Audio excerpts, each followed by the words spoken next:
Ya, selamat siang Bapak Ibu, teman-teman semuanya. Apakah suara saya kedengaran jelas? Kedengeran, Pak.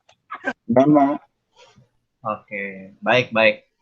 Eh, sehat semua ya nih di sini ya. Ada di sini yang daftar ada 22 peserta ya, 22 peserta dan teman-teman semua sepertinya berasal dari berbagai daerah ya. Mungkin sebelum kita mulai, alangkah lebih baiknya kita perkenalan terlebih dahulu ya. Ini dari kota mana-mana aja nih? Boleh ditulis di kolom chat mungkin, teman-teman, Bapak Ibu, tulis di kolom chat ya. Kita interaktif aja ya nanti ya pada saat webinarnya ya, karena kita kan di sini apa namanya tidak terlalu kaku ya, maksudnya itu tidak terlalu terpaku pada teori yang saya berikan. Jadi nanti kita bisa interaktif ya. Bisa dituliskan di kolom chat. Ini Bapak Ibu semuanya berasal dari daerah mana aja nih, dari kota mana gitu. Wah, Ibu Yensi ada dari Tangerang. Anas Ilham dari Banyuwangi. Oke. Yang lain dari mana aja nih? Dari Jakarta Barat. Ada yang dari Jakarta Barat. Muhammad Raufiki. Kemudian kalau apa si Pak Prima dari Jakarta Barat juga nih. Kemudian Yosefin dari Jakarta Barat juga. Dari Nias, asalnya dari Nias tapi merantau ke Jakarta Barat. Wow, keren ya. Berarti anak rantau ya. Terus yang lain siapa lagi ya? Oh, cuman baru ini doang yang hadir ya? Oke, oke, nggak masalah. Sebenarnya sih pada dasarnya sih kita ini kayak apa ya nanti ya? Jadi kayak model interaktif saja, tanya jawab, ya diskusi. Apakah sejauh ini terkait digital marketing belum paham sepenuhnya? Boleh ditanya sama saya nanti ya. Bagaimana idealnya sih untuk mengupayakan digital marketing di dunia apa namanya di masa pandemik ini gitu ya. Nah, mudah-mudahan sih nanti dari pemaparan yang saya berikan, teman-teman semuanya, Bapak Ibu bisa sepenuhnya mengembangkan produknya di digital marketing yang sudah ada. Jadi saya berharap kita semuanya apa namanya interaktif saja ya, aktif ya. Artinya jangan malu-malu bertanya atau apa namanya meminta eh, tanggapan seperti itu ya. Nah, baiklah kalau begitu, sebelum acara ini dimulai, alangkah lebih baiknya kita apa ya, meminta izin sama Tuhan supaya acara ini berjalan dengan baik dan lancar dan segala yang kita share, yang dipertemukan di virtual ini, di webinar ini bisa mendapatkan berkah ya di kehidupan kita masing-masing, di usaha kita masing-masing, bahkan apa namanya pengetahuan yang kita dapatkan serta menambah wawasan juga untuk kehidupan kita yang akan datang. Baik, kalau begitu berdoa dimulai.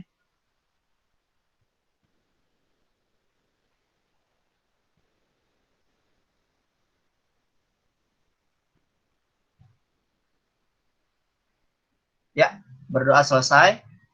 Kalau begitu langsung saja ya. Sebelum saya mulai diskusi kita atau materi yang akan saya sajikan ya terkait dengan digital marketing. Izinkan terlebih dahulu saya melakukan perkenalan karena katanya tak kenal maka tak sayang ya. Kalau sudah kenal atau sudah sayang ya berarti sudah jauh lebih baik lagi ya kita bisa saling menutupi kebutuhan kita masing-masing. Nah, seperti itu. Oke, kalau begitu saya langsung share screen saja. Mudah-mudahan bisa kelihatan ya. Saya coba share screen di sini. Udah kelihatan belum ya? Sudah ya? sudah Pak. Sudah ya? Sudah. Suara saya kedengaran jelas atau ada apa berpasir-pasir gitu enggak ya? Enggak Pak, jelas banget Pak. Jelas banget ya. Baik, baik, baik. Kalau begitu izinkan saya untuk perkenalan terlebih dahulu. Saya adapun portofolio atau riwayat hidup saya ya, agar kita semuanya saling mengenal ya. Saya berpendidikan, oh sorry, nama saya Michael Sitorus ya. Michael Sitorus, saya lahir di tahun 89 ya. Mungkin ada yang seumuran atau ada yang lebih tua lagi ya, saya salam hormat, dan juga ada yang lebih muda ya, saya juga salam sehat dan semangatnya luar biasa yang sudah bisa bergabung pada hari ini. Saya lahir di Kota Medan dari kecil ya, dari umur balita sampai saya S1 di Medan. S2-nya saya berangkat ke Jakarta. Tadinya S2 itu belum terpikirkan untuk sekolah lagi ya sebenarnya. Saya bermodalkan S1 yang tadinya sudah bekerja di Medan, saya berangkat ke Jakarta itu untuk bekerja gitu. Artinya untuk meningkatkan karir saya. Nah, seperti itu. Nah, setelah saya berangkat ke Jakarta, saya bekerja di salah satu universitas perguruan tinggi swasta ya. Di sana saya bekerja selama 1 tahun, dan selama 1 tahun saya sudah menggeluti di dunia pendidikan ya, artinya di dalam akademis ya, di kampus, dan saya banyak diberikan masukan oleh teman-teman, oleh beberapa dosen di sana, oleh beberapa pemangku kebijakan di sana, seperti pejabat-pejabat di sana gitu ya. Mereka mengatakan nggak cukup kalau kuliahnya S1 di zaman sekarang, harus S2. Kalau S2 bisa karirnya lebih matang lagi lah. Lebih matang itu kita nggak ngerti ya, artinya lebih matang bisa dari segi mananya. Ternyata setelah saya telaah lagi, terus saya gali lagi informasi terkait studi ya kan, pendidikan lebih tinggi lagi ke jenjang S2, ternyata benar. Akhirnya saya coba untuk menyisihkan uang kuliah saya itu sebulan itu kan sekitar, kalau nggak salah, 1.500.000 deh di zaman saya ya, tahun 2007, tahun 2012, 2014, karena saya kerja dulu kan. 2014 saya kuliah, itu satu bulan itu 1.500.000. Gaji saya dulu tuh sekitar ya 2 kali lipatnya lah gitu. Jadi karena saya masih single ya, sendirian dulu, belum nikah, artinya saya masih belum ada kebutuhan khusus gitu yang harus di saving ya. Jadi saya coba sisihkan uang kuliah saya ini untuk setengahnya untuk gaji saya untuk bisa lanjut kuliah lagi. Nah, dari situ saya berjalan dan mengikuti 2 tahun perkuliahan S2 ya, 4 semester, akhirnya saya lulus dengan menyandang MCom. Nah, sengaja saya ngambil MCom karena biar linear. Artinya itu biar selaras antara S1 dan S2. Karena saya kebetulan expertnya atau senangnya itu di bagian IT. Nah, mudah-mudahan ini sebagai motivasi juga ya buat teman-teman yang sekarang sedang kuliah untuk melanjutkan kuliah, atau yang sedang sekarang off mau lanjut kuliah lagi, itu boleh. Karena pendidikan itu ternyata penting. Sekarang sih kalau memang kita lihat pendidikan itu mahal, ya memang semakin lama semakin mahal gitu. Dan kalau bisa sih saran saya, kuliahlah secepat-cepatnya atau sesegera mungkin, karena next tahun depan bakal akan naik seperti itu. Jadi jangan disia-siakan waktu yang ada sekarang. Kalau misalnya bisa sekarang, kenapa tidak? Itu motivasi dari saya. Dan selama saya bekerja ya, sebenarnya sih bukan hanya dari yang saya tampilkan ini saja pekerjaan saya, banyak sekali ternyata yang sudah saya geluti. Tapi yang fokus untuk di tahun ini ya, di tahun ini saya merangkum di tahun 2020 ini, yang fokus saya kerjakan itu ada di perusahaan ini. Artinya saya membangun sebuah perusahaan karena saya bergerak di bidang IT, ya otomatis saya ekspornya di bidang IT dong, ya kan. Saya akan membuka usaha yang asumsinya saya membuka usaha ini, satu, untuk mentransfer knowledge saya, ya, ilmu yang saya dapatkan selama saya bekerja dan selama saya kuliah, itu saya transfer di sana. Kemudian saya membangun usaha ini untuk merangkul teman-teman saya yang ingin sekali bekerja gitu. Dan selain itu juga merangkul juga beberapa mahasiswa murid saya dan juga orang lain lah gitu ya, untuk dapat mengetahui ilmu IT itu seperti apa. Jadi khususnya ya untuk perusahaan saya ini adalah bergerak di bidang konsultan IT, dan juga bergerak di bidang pelatihan dan juga membuat sebuah produk. Dulu sempat ya kita membuat sebuah produk. Nanti saya akan utarakan portofolio dari perusahaan saya. Nah, kebetulan saya juga adalah seorang dosen tetap di BR Institute, kampus BR Institute di Ragunan, kalau teman-teman ada yang pernah ke sana ya. Sejak tahun 2018, karena BR Institute itu memang baru berdiri 2 tahun, jalan 3 tahun. 2 jalan 3 tahun ya, dari tahun 2018 sampai saat ini. Nah, mungkin ada juga sih sebagian peserta hari ini ada mahasiswa dari BR Institute memang yang apa namanya, yang apa senang ya, artinya yang memang jurusannya adalah terkait dengan teknologi bisnis digital. Nah, kemudian ada juga yang mengatakan BR Institute ini adalah seperti, saya bukan promosi BR Institute ya, tapi maksud saya ini adalah merupakan kampus yang fintech first university. Jadi teman-teman kalau mau ke sana juga boleh main-main cari informasi atau melalui webnya. Kemudian saya juga seorang dosen di Universitas Indonesia, tepatnya di akademik D3-nya ya, vokasinya ya. Nah, di situ saya sudah mulai bergabung mengajar tahun 2019 sampai saat ini. Dan di sana saya juga sudah berkontribusi mengikuti kompetisi internasional ya di Singapura, dan kita menjuarai, saya membawa 3 tim, tim 1, tim 2, dan tim 3 itu dari UI, dan ketiga tim ini masuk final dan champion, juara 1, juara 2, dan juara 3 pula tiga-tiganya. Jadi saya bersyukur, puji Tuhan, alhamdulillah ya, ketiga yang saya bawa ini ternyata juara tiga-tiganya. Ya, syukur, saya sangat senang sekali di situ.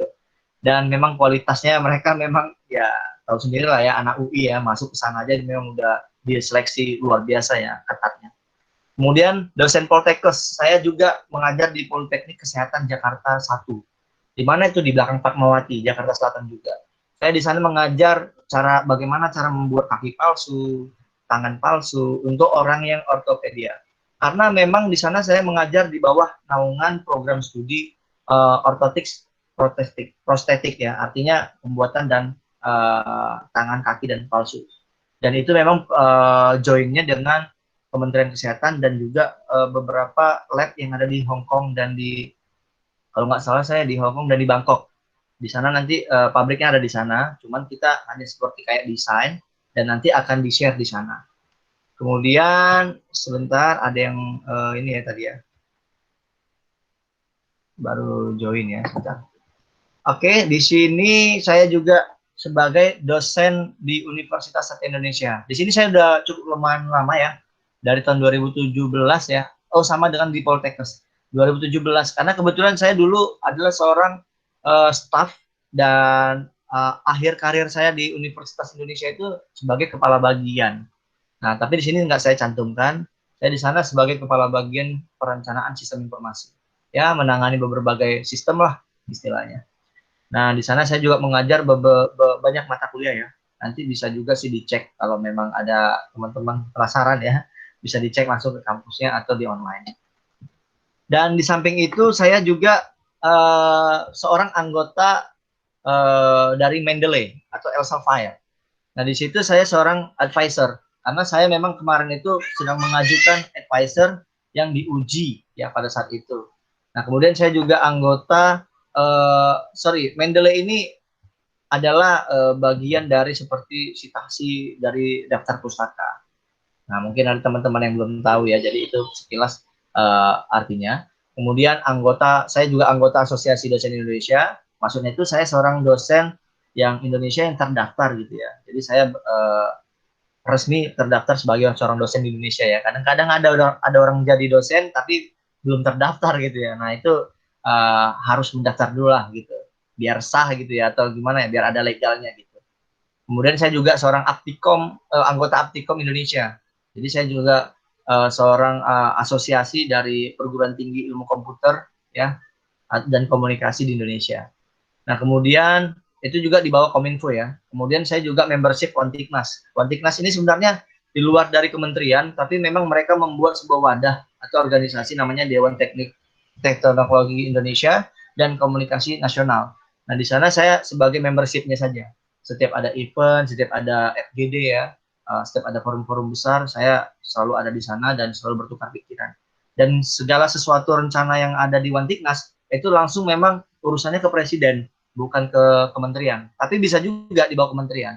Karena kita memang di sana Wantiknas itu dia bisa berhubungan langsung gitu ya. Karena beberapa bulan lalu Wantiknas itu, Dewan Wantiknas ya, perwakilannya dipanggil presiden untuk bagaimana sih bicara terkait dengan transformasi digital.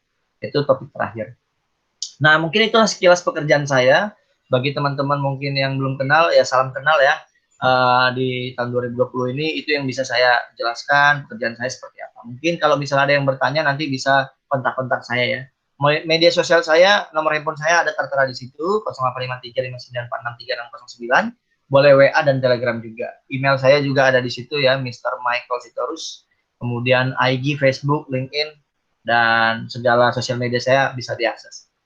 Nah, kemudian pengalaman kerja saya seperti seorang trainer develop website di Jakarta ya, khususnya di Jakarta, kemudian seorang coach organizer tes di Medan ya. Jadi saya pernah mengorganisasikan satu pembimbingan tes-tes online seperti tes masuk ujian, tes pembuatan KTP, dulu itu sudah pernah saya lakukan. Kemudian pembimbingan kompetisi chatbot di Singapura yang tadi dari UI, kemudian pembimbingan penelitian hibah nasional di Kemendikbud, kemudian mendirikan sebuah perusahaan IT yang tadi Krisindo, kemudian konsultan IT, dan juga saya adalah seorang peraih sertifikat Google Business School. Jadi ini sejalan ya, saya sebenarnya sebelum melakukan sharing-sharing seperti ini, saya adalah ditransfer knowledge dulu nih dari teman-teman dari Google gitu. Ada namanya Pak Dodi ya, teman kerabat saya, sahabat saya. Di sana mereka mengajari saya bagaimana cara membuat sebuah bisnis dan bisa terafiliasi dengan Google. Nah, di situ saya mendapatkan sertifikat. Nah, kemudian saya juga peraih sertifikat dari Masterclass Genius Marketing Indonesia. Nah, ini juga ya. Kemudian saya sebagai profesional digital marketing. Karena saya kebetulan selalu menggayang-gayangkan, artinya saya selalu membawa bendera digital marketing itu adalah sebuah gebrakan baru buat kaum milenial yang sekarang saat ini masih di masa pandemik ini, orang selalu berkeluh kesah terhadap zaman sekarang ini nggak bisa ngapa-ngapain. Padahal banyak sekali yang mau dikerjakan gitu ya. Jadi teman-teman semoga bisa inilah ya ada yang diambil hikmahnya dari webinar kita pada siang hari ini. Dan Krisindo ini adalah seperti tadi perkenalkan dulu ya, Krisindo ini adalah sebuah training, perusahaan lembaga training, konsultan, coaching, develop application ya, membuat sebuah aplikasi, sistem juga, kemudian maintenance sistem dan jaringan, kemudian pelatihan, kemudian juga seperti webinar-webinar gitu ya atau talkshow, kemudian certification ya, memiliki sertifikasi, kemudian audit manajemen dan accounting system. Nah, ini semua terkait dengan IT. Nah, nanti kalau misalnya ada yang mau ditanya atau ada yang mau ngajak kerjasama, boleh ya. Nanti kontak saja Krisindo di situ, tapi hanya WA only. Nanti saya yang akan mengurusnya. Jadi teman-teman jangan ragu lagi ya, karena itu bukan bukan sebuah kayak orang bilang kan, ini nggak jelas nih, seperti kayak kayak bisnis untuk vendor gitu. Tapi tidak, saya juga bisa seperti coaching gitu, seperti konsultan saja. Kalau vendor kan dia memang harus buat aplikasi, dia yang membuat segalanya gitu ya. Nggak sampai ke sana. Tapi kalau memang ada yang mau seperti itu, mungkin kita bisa juga ya MOU ya di atas kertas gitu, bekerja sama. Mungkin itu saja perkenalan dari saya ya. Agar tidak berlama-lama lagi, kita langsung saja.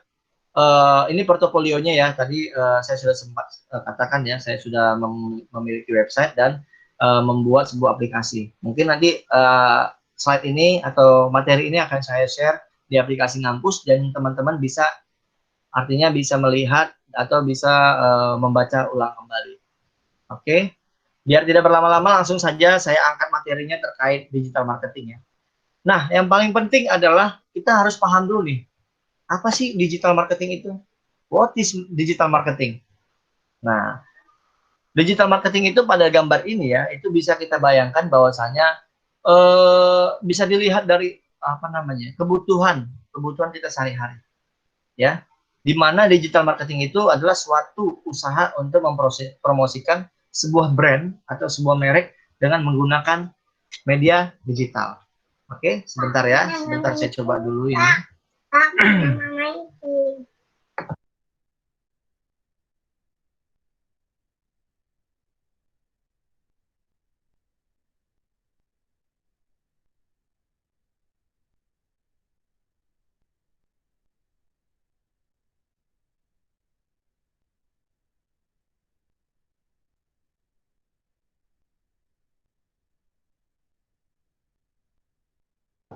Oke, sorry ada yang baru join soalnya ya. Baik, kalau begitu saya lanjut lagi. Nah, digital marketing tersebut, ya, itu merupakan suatu usaha yang mempromosikan sebuah merek atau brand di sebuah media digital. Nah, apa arti media digital itu? Media digital itu seperti ini.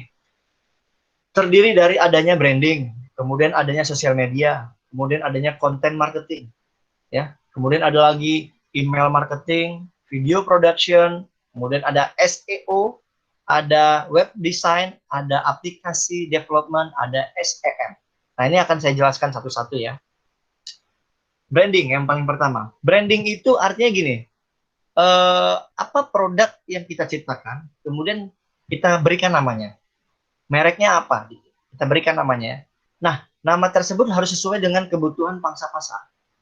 Jadi jangan kita adakan nama yang terlalu panjang, rumit untuk dipahami orang lain seperti itu ya.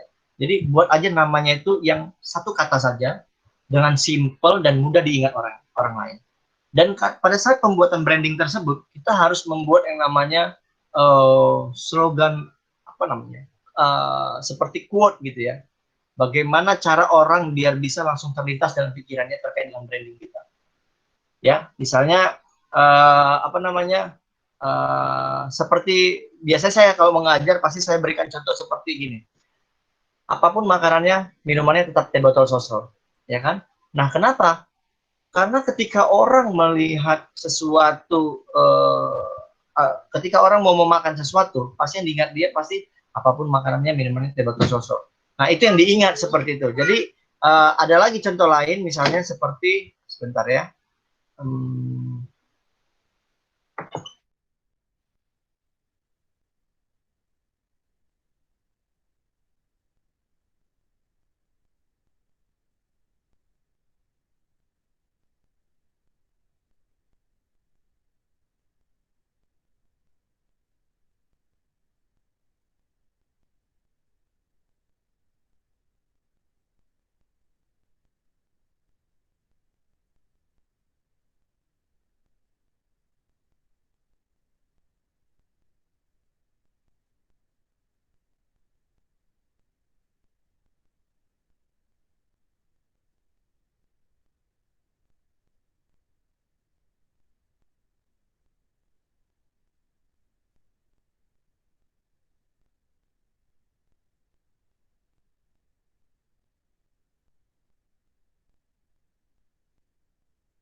Dengar nggak itu?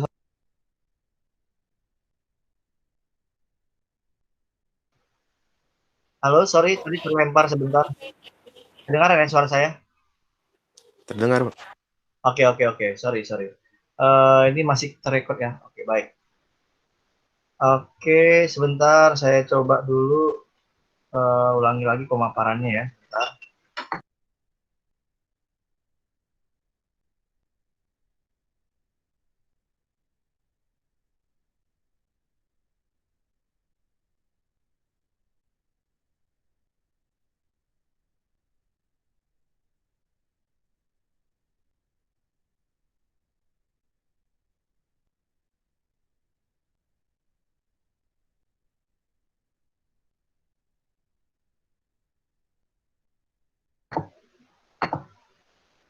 Sudah kelihatan belum ya? Tadi sepertinya sempat keluar. Udah ya? Sudah terlihat. Oke, oke, baik, baik. Sorry ya, mohon maaf. Tadi sempat keluar, terlempar. Saya ulangi lagi ya, branding itu seperti tadi yang saya bilang, membuat sebuah branding, ya, merek ya. Sebuah produk itu harus dibuatkan namanya satu kata saja agar mudah dipahami, gitu ya. Artinya orang yang melihat produk tersebut gampang diingat, selalu diingat seperti itu ya. Nah, contohnya, wah kalau musim hujan enaknya makan apa ya? Yang berkuah-berkuah gitu ya. Pasti orang ingatnya Indomie gitu ya. Kenapa harus Indomie? Kenapa nggak bakso? Nah, tapi ada juga sebagian yang memikirkan bakso. Nah, mungkin ya itu menurut saya, tapi nggak tahu menurut teman-teman yang lainnya. Mungkin ngeteh gitu atau ngopi gitu ya. Nah, orang kalau ngerokok tuh nggak enak kalau nggak ngeropi. Kalau rokok tuh nggak enak kalau nggak ngopi gitu ya. Nah, itu adalah sebenarnya brandingnya itu sudah ditemukan, gitu. Artinya sudah dibangun seperti itu. Nah, itu contoh tentang branding. Sosial media ini memang sangat penting ya di dalam sebuah digital marketing ya. Karena apa? Untuk memasarkan ya, kita butuh marketplace. Marketplace itu seperti adanya wadah, yaitu sosial media. Jadi kalau kita mau memasarkan sesuatu, itu boleh difoto, kemudian dibuat videonya, kemudian dikirim. Nah, seperti itu ya. Dikirimnya di sosial media, dibuat, diupload. Kemudian ada juga konten marketing. Sebuah apa namanya? eh, memasarkan sesuatu yang akan dipasarkan, kita harus memiliki kontennya. Kontennya ini artinya gini, saya mau menjual sebuah handphone. Handphone ini buat kalangan siapa saja. Nah, untuk semua orang. Nah, berarti kontennya adalah harus ke semua orang. Nah, kalau misalnya saya mau menjual baju daster, ya kan, daster yang oke lah, yang modelnya bagus gitu. Atau katakanlah jilbab gitu ya, ini ya, kerudung gitu ya. Nah, itu mau saya jual. Tapi kita harus tahu dulu nih, kontennya ini digunakan buat siapa. Artinya kita buat targetnya. Ya, konten marketing ini harus memiliki target juga. Kemudian ada juga email marketing. Nah, kita bisa memasarkan itu melalui email marketing. Kita akan apa namanya melakukan penyebaran informasi terkait dengan pemasaran itu melalui email. Dan kita juga bisa memasarkan produk kita di email, ya kan? Nah, seperti itu. Jadi orang pada saat buka email tiba-tiba udah ada pesan aja dari itu. Pasti paling sering itu ya. Biasanya orang buka email ada di situ namanya sosial atau promosi. Nanti di situ bisa dilihat, di email itu bisa dilihat bahwasanya memang di tempat itu selalu yang bermunculan dengan apa namanya iklan-iklan. Nah, seperti itu ya. Dan berikutnya adalah video production. Video production ini maksudnya itu gini, kita mau membuat sebuah produk kita ini dikenal oleh orang banyak ya. Lantas apa yang perlu kita, salah satunya apa yang perlu kita buat, ya kan? Yaitu adalah produk video. Video ini adalah seperti pemasaran yang paling ideal, yang paling jitu ya istilahnya, untuk cepat dilihat atau cepat dipercaya oleh orang lain. Kenapa? Dengan adanya video tersebut kita bisa merekam suatu keadaan yang benar-benar real atau memang yang kita setting untuk bisa dipublikasi. Seperti itu. Misalnya nih, ada orang pakai ya produk skincare gitu ya. Pasti pakai gitu kan, pasti pakai terus dibilang orang tuh yang di video ya, wah ini bagus, hasilnya memuaskan. Nah, ketika orang lihat video tersebut, wah dia pakai branding apa ya, merek apa ya skincare-nya, oh merek ini, yaudah beli deh, udah ada contohnya, udah pernah dipakai orang lain dan hasilnya memuaskan. Nah, seperti itu. Jadi teman-teman pastikan dalam sebuah media digital tersebut video itu paling penting ya. Artinya sama pentingnya lah dengan branding gitu. Kemudian ada lagi SEO dan SEM ya. Kebetulan kemarin tadi malam saya mengadakan webinar juga ya di Krisindo ya yang berjudul SEO dan SEM. Di sana saya mengutarakan banyak dan saya mengupas tuntas ya banyak juga pertanyaan tentang SEO dan SEM. SEO itu adalah Search Engine Optimization. Kalau SEM itu adalah Search Engine Marketing. Kalau SEO itu bedanya dengan SEM itu adalah SEO itu tidak berbayar. Dan kalau SEM itu dia berbayar. Bedanya apa? Kalau misalnya kita searching di Google ya, kita searching website gitu ya, dan di sana ada tulisan iklan atau logo iklan atau kodenya iklan, itu artinya dia membayar ke pihak kedua atau pihak ketiga terkait dengan iklan. Ya. Kemudian kalau SEO dia tidak, dia akan muncul websitenya paling atas ya, karena rating, karena banyak orang yang mengunjungi, artinya banyak yang visit ke website dia, visitor. Seperti itu ya. Nah, itu adalah bedanya. Karena memang kedua ini adalah bagian besar dari digital marketing. Nah, ini juga merupakan media penting juga ya bagi digital marketing. Kemudian web design. Kenapa harus kita masukkan web design ke dalam media digital?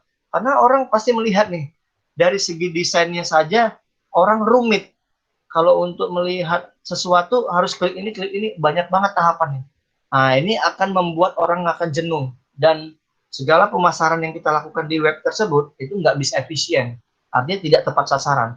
Ya, kita buat aja tampilannya hanya beberapa menu, sedikit mungkin. Kemudian setelah kita buat menu-menu tersebut, itu bermanfaat bagi yang menggunakan. Artinya lebih familiar dan enak dipandang mata gitu, nggak ribet gitu. Nah, seperti itu web design. Jadi desain itu juga sangat penting ya. Itu salah satu media juga. Kemudian aplikasi development. Jadi seperti kita sudah memiliki branding, kita sudah memiliki sosial media, website, kita punya videonya, nanti kita upload di YouTube ya. Kemudian kita juga punya email, dan kita sudah punya iklannya juga, kita bayar atau kita tidak bayar ya, sudah punya pelanggan, dan sudah kita desain websitenya, kita buat aplikasinya. Kalian buat aplikasi, masukkan ke dalam Play Store. Seperti itu, daftarkan ke sana. Karena apa? Karena zaman sekarang orang lebih mudah download itu, kemudian mereka tinggal buka gitu. Artinya mereka tidak perlu lagi buka browser, ketik linknya dulu atau cari-cari linknya baru diklik.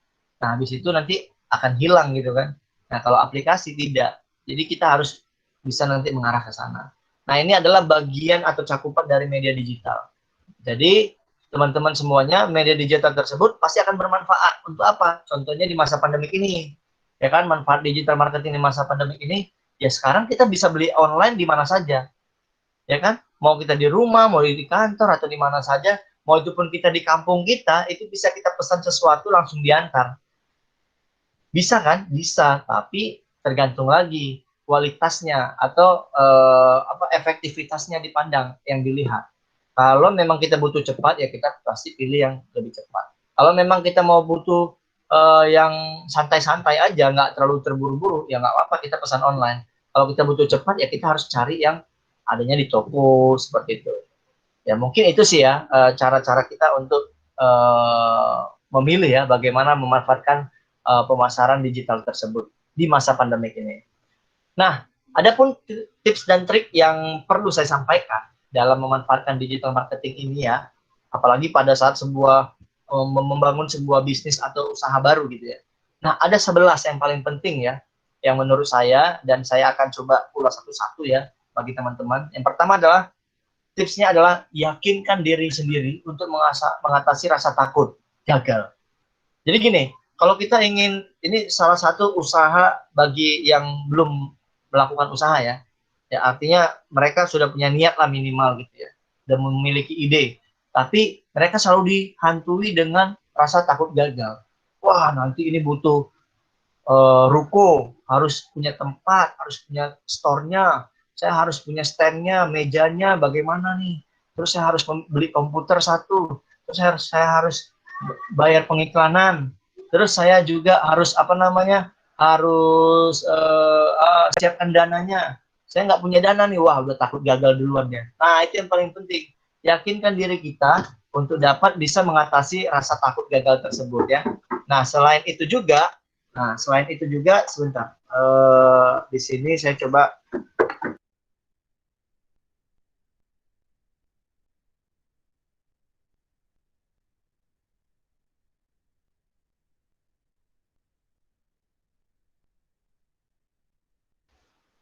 Ya, sorry sebentar ya. Selain itu juga, kita juga bisa seperti putuskan apa yang diinginkan, ya, yang diinginkan dijual pada bisnis kita. Begini maksud saya, bagaimana sih cara memutuskan apa yang diinginkan target kita? Artinya gini, sebelum kita memutuskan apa yang mau kita jual, ya, kita pikirkan terlebih dahulu apa yang mau dibeli lingkungan sekitar kita, apa yang dibutuhkan di lingkungan sekitar kita. Misalnya gini, saya mau membutuhkan produk seperti alat kosmetik. Nah, apakah lingkungan kita membutuhkan itu apa tidak? Nah, itu kita putuskan dulu nih, bisnisnya apa gitu ya. Misalnya gini, saya juga bilang, bisnis ini akan laku keras jika saya jual di kantoran. Bisnis apa dulu? Misalnya jualan eh, apa namanya yang saya bilang ya, seperti alat-alat komputer gitu, mouse, flash disk, seperti itu. Nah, itu bisa saja sih kita jadikan bisnis awal kita ya. Nah, setelah itu nanti bisa kita lakukan bertahap. Nah, itu kita putuskan terlebih dahulu. Nah, tips yang ketiga adalah melakukan pengujian produk. Ada sebuah produk, ya kan? Produk ini memiliki perbandingan atau penyamaan dengan produk-produk lain. Nah, ini kita uji dulu nih. Kita uji, ya kalau makanan uji klinis ya. Kalau kosmetik, kalau dia alat, kita uji dulu alatnya nih. Mana yang tahan lama, mana yang paling bagus. Nah, itu kita pilih atau kita bandingkan. Nah, seperti itu ya. Yang keempat, melakukan eksperimen sebanyak mungkin. Setelah kita menguji tersebut, nah, kita coba bereksperimen. Kita kita contoh lah ya, misalnya power bank. Power bank ini bisa tahan berapa lama, berapa jam sekali ngisi, terus dicolok dia ngisinya berapa lama ngisinya, terus kalau misalnya dia dicas berapa lama pengecasannya sampai full. Kemudian setelah itu kalau misalnya dia tiba-tiba jatuh, apakah langsung rusak atau tidak? Kita eksperimen saja. Kalau memang ini sudah kita uji dan sudah eksperimen, kita bisa bikin di situ kelebihan-kelebihan dari produk kita. Nah, kelebihan tersebut yang akan kita dorong untuk kita marketingkan. Nah, ya. Kemudian yang kelima tipsnya adalah mendaftarkan produk bisnis. Mendaftarkan kemana? Yang pasti kalau kita produk yang mau dikenal oleh orang banyak, daftarkan ke media sosial. Daftarkan ke marketplace yang yang paling banyak disukai. Ya, banyak sekali ya marketplace sekarang, nanti kita bisa ulas satu persatu ya. Ada Tokopedia, Lazada, Shopee, dan lain sebagainya. Nah, yang keenam adalah tentukan metode pembayaran. Nah, kita siapkan dulu nih, kalau kalian mau berusaha, kalian bikin metode pembayaran itu seminim mungkin cara pembayarannya dan seefisien. Jangan karena memang harus memiliki rekening, kamu harus transfer, dan harus transfernya melalui bank, harus melalui ATM. Wah, itu sangat ini ya, artinya sangat menyusahkan si pelanggan gitu, artinya gitu. Nah, bagaimana cara pembayaran, metode pembayaran yang instan, yang cepat, yang efisien dan tidak memakan waktu, yang instan ya. Nah, itu yang kita pikirkan. Misalnya dengan cara mengkoneksikan dengan OVO, Dana, ya yang pembayaran payment yang bisa online gitu. Itu ya. Yang ketujuh tipsnya adalah mekanisme supply produk. Kenapa supply produk? Karena kalau kita hanya membeli musiman, itu perusahaan kita atau bisnis kita itu nggak jalan langsung. Apa artinya? Nggak bisa jalan setahun, 2 tahun gitu. Jadi musiman gitu. Makanya kita harus cari dulu supply produk ini benar-benar bisa ready nggak nih? Bulan ini, tahun depan, 5 tahun yang akan datang bisa ready nggak? Nah, seperti itu. Kita harus pikirkan sampai sana, mekanisme seperti apa. Jadi kita harus bayangkan nih, kalau kita jualan untuk target 1 bulan ini, habis, bisa lagi nggak kita restock gitu. Kalau nggak, ya udah, kita pasti akan gulung tikar. Artinya kita bisa tinggal ganti produk lain gitu kan. Nah, kita harus bisa pertahankan satu produk terlebih dahulu agar bisa sukses atau bisa dikenal oleh orang banyak. Nah, kemudian yang tips ke-8, jangan mengambil keuntungan dulu. Kenapa? Karena kalau kita ambil keuntungan terlalu besar di awal, ya, orang pasti akan membandingkan harga terlebih dahulu. Paling pertama harga. Wah, di sana mahal. Udah itu kualitas barangnya sama aja kok, tapi di sini lebih murah. Udah, orang pasti akan cari yang lebih murah karena kualitas barang sama. Jadi kalau bisa bikin harga yang jauh lebih murah daripada orang lain. Atau jangan terlalu banyak ngambil keuntungan lah, misalnya. Seperti itu ya. Yang ke-9 tipsnya adalah berkomitmen dan berkonsisten pada jadwal yang ada. Jika misalnya bulan ini kita targetkan 10 produk yang harus laku ya kita lakukan di digital marketing ya. Kita pamerkan 10, kita promosikan 10 hari ini. Jangan bulan depan berkurang gitu. Jadi tetap konsisten 10. Jika bertambah itu jauh lebih baik. Jadi usahakan jangan sampai berkurang, karena komitmen dan konsisten itu yang paling penting. Jadwalkan produk kita itu dibuat berjalan dengan bisnis itu berjalan dengan seperti biasanya gitu, sehingga berkembang. Kalau misalnya gini, pernah teman saya dia jual masker teman saya jual masker. Ada teman saya gini, wah biasanya saya jual masker Sensi itu satu bulan itu bisa sampai 20-30 kotak. Katanya gitu. Kemana aja dijualnya? Saya tanya kan. Iya, ke teman saya ada yang kebetulan dia ibunya dokter. Katanya di kedokteran itu memang dia punya, tapi itu spesialis untuk di kantor saja, tapi untuk di rumah enggak dibeli gitu kan.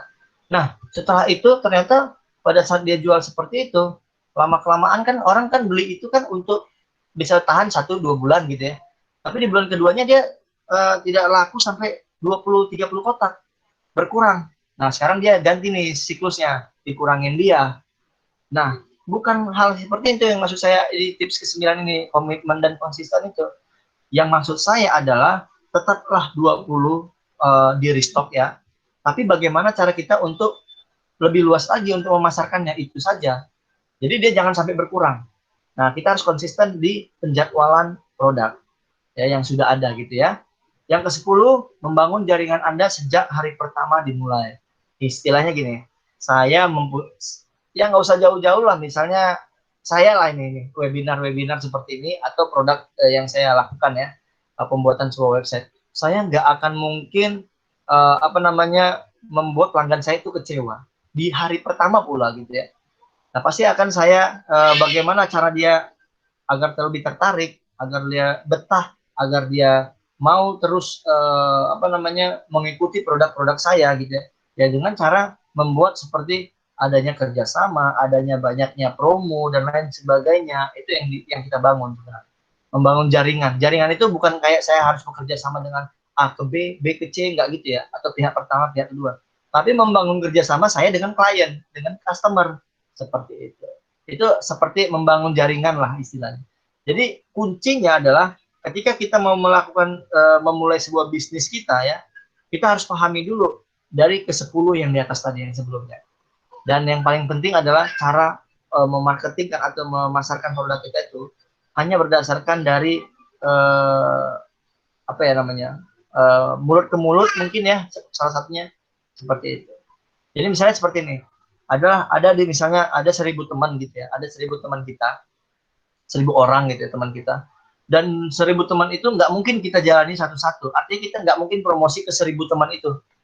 Nah, kita pilih siapa yang berpengaruh dari 1.000 teman itu. Misalnya ada 20 orang yang berpengaruh di semua dari antara 1.000 orang teman kita itu.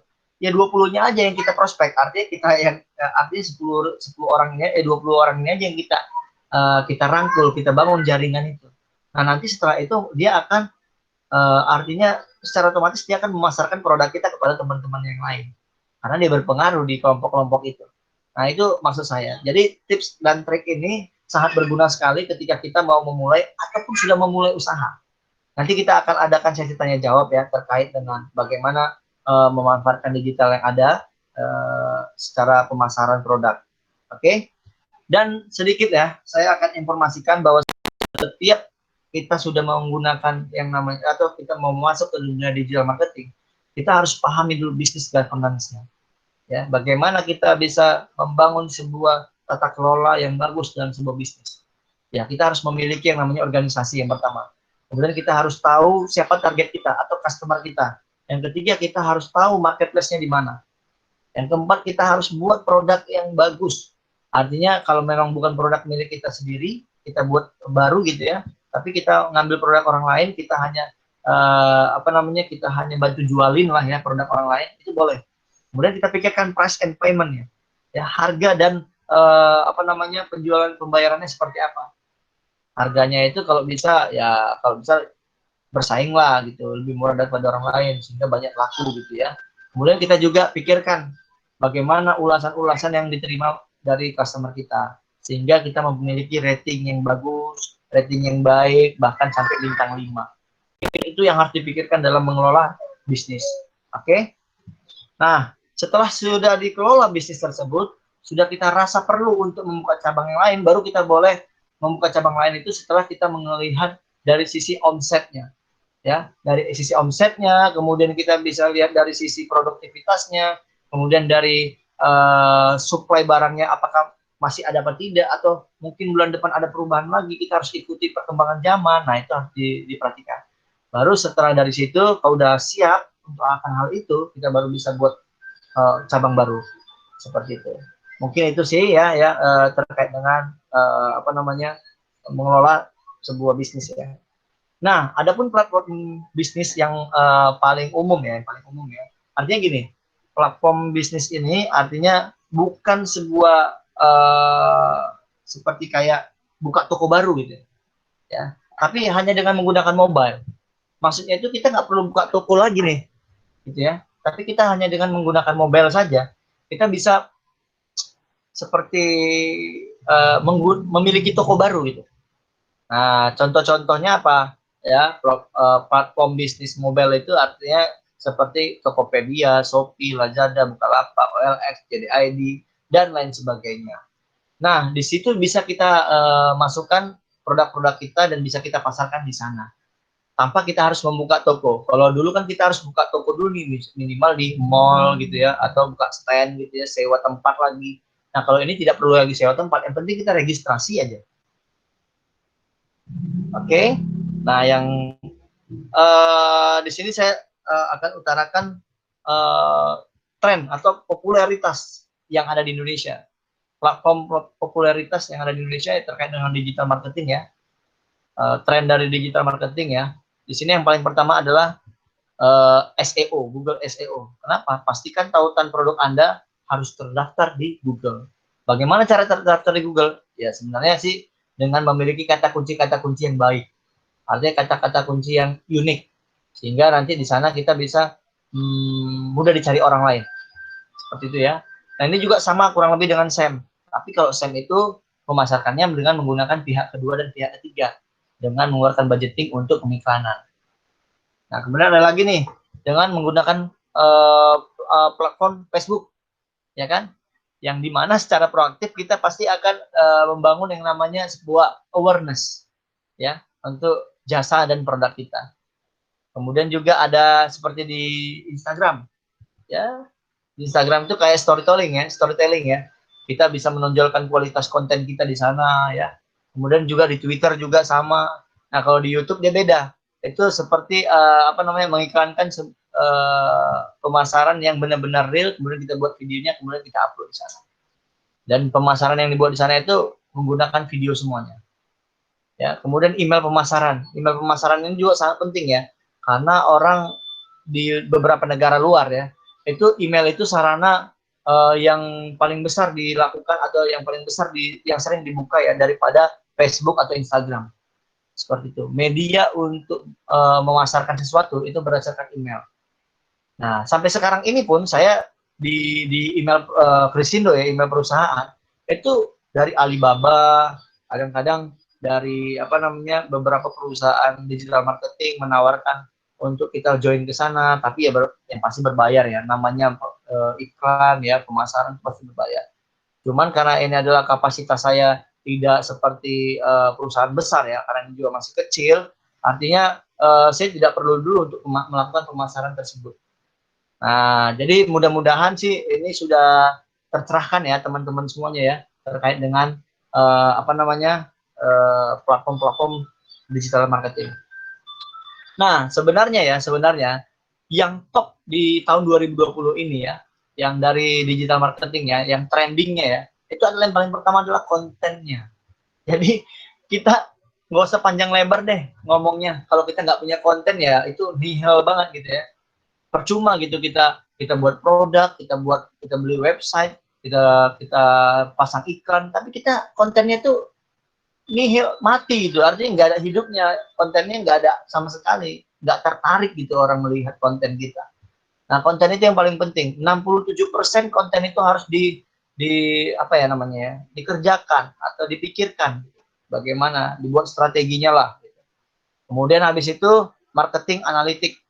Nah, setelah kita memiliki sebuah apa namanya lahan pasar gitu ya, artinya marketing ya, marketplace, kita harus bisa apa namanya menganalisa kebutuhan-kebutuhan yang sudah laku ini bagaimana, yang belum laku kenapa, apakah banyak disukai, apakah tidak, itu biasanya dilihat dari rating, ulasan-ulasan, feedback ya, dari situ dilihat.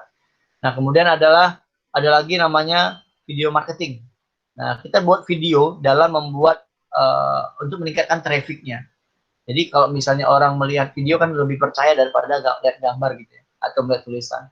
Kemudian online ads, ya ini pakai pihak kedua dan pihak ketiga ya. Untuk memasarkan produk kita pakai jasa orang lain untuk mengiklankan. Kemudian storytelling yang tadi saya bilang di Instagram, di Twitter gitu ya. Selalu menggayangkan, mendengungkan konten-konten kita tersebut di sosial media. Nah, terakhir adalah micro targeting. Jadi kita pasang target seminim mungkin dan di tempat terpencil sekalipun kita pasang target sampai ke sana. Dan usahakan semuanya target itu ke semua lini bidang ya. Jadi kalau memang kita punya produk ya mudah-mudahan kita masih bisa memilih ya produk yang masuk ke semua lini bidang.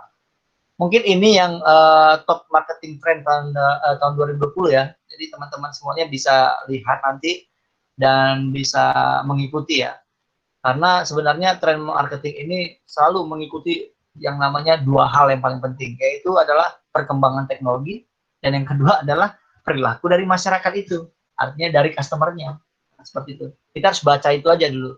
Untuk sementara ini, teman-teman bisa melihat situasi kondisi pada saat pandemik ya, bagaimana perkembangan teknologi marketing di dalam pandemik ini, kemudian apa sih yang dibutuhkan, yang lebih dibutuhkan dalam dunia marketing selama di pandemik ini.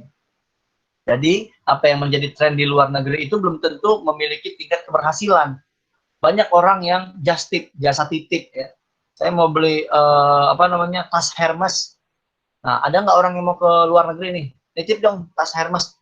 Nah, sebenarnya itu bukan suatu pencapaian keberhasilan gitu ya. Tapi bagaimana konten itu dibangun sehingga orang mau sampai beli ke sana, sampai orang mau nitip gitu. Tapi ada orang yang kerjaannya seperti jasa titip, dia sampai berangkat ke sana dan semua dibiayai. Nah, itu keren sekali sih sebenarnya, kontennya sudah terbangun di sana. Ya, mungkin itu saja yang bisa saya sampaikan siang hari ini. Dan saya rasa kita masuk pada sesi tanya jawab saja, lebih banyak diskusi ya buat teman-teman. Jika ada yang mau ditanya, silahkan dinyalakan audionya, teman-teman bisa langsung interaktif saja bertanya sama saya, dan apa yang mau ditanyakan bisa langsung nanti saya jawab. Jadi ada yang mau bertanya langsung saya jawab, seperti itu ya. Ya mungkin teman-teman ada yang mau ditanya?